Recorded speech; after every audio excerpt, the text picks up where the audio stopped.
done lebih-lebih suami istri niku kok bareng-bareng welas asih, cinta asih, seneng banget golek ridhane Gusti Allah Ta'ala.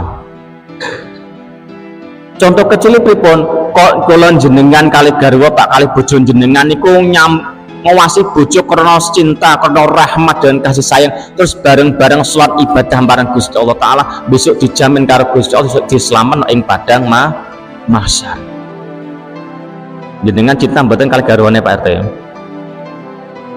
Tresna bentuk tresna dijak sholat jamaah mboten? Waduh mboten.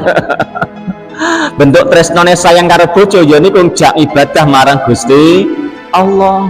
Nek pun dibuktekno ngoten niku pun sakuwaten besok dijamin karo Gusti Allah diselamet ing padang mahsyar. Lho ngoten lho Pak. Jenengan mboten nyuwun Gusti Allah wis ngerti, wis ridho. Garwa sigarane nyawa kok gelem sujud bareng karo Gusti Allah, kono welas asih, kono cinta, rahmat, mongko Gusti Allah diselametno ning akhirat, selamat akhirate. Lah, Allahumma sholli ala Muhammad. Nggih, nek dereng dipelajari nggih Pak nggih. Belajar sholat bareng karo bojone, ben tentrem rumah tanggane, ben manet kuat rezekine, ben teko rezekine sehingga bejone nyebejo akhirat. Cici wong loro sing welas asih kula golek ridane Gusti Allah. Dereng termasuk Pak Re. Saiki yo wis sing nomor 4. Wajun talabatum. Idatum dadi jamali fa'ala inni akhafullah wa rabbul alamin.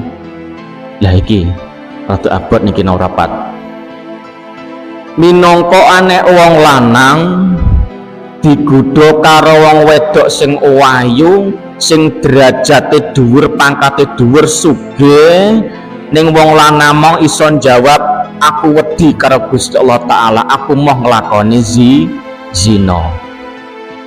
Apa mboten Pak? Pak RT digodha, misalnya Pak RT digodha karo bulurah misale lho niki, bulurahe rondo misale, bulurahe wayu, bondone akeh, ngajak dadi istri keduanya Pak RT. Pak RT kersa mboten? Aku pikir-pikir niku jane apa dijak nikah, tapi niki nek bape ta mriki dijak selingkuh, dijak zina. Kok jenengan saged nolak nyuwun sewu, kula wedi karo Gusti Allah Ta'ala, kula wedi karo Gusti Allah Ta'ala, jenengan dijamin Gusti Allah besok diselamet ing akhirat. Mergo napa Pak? Kelamane wong lanang iku biasane karo wong wadon. Ten jaba niku tiyang kakung gagah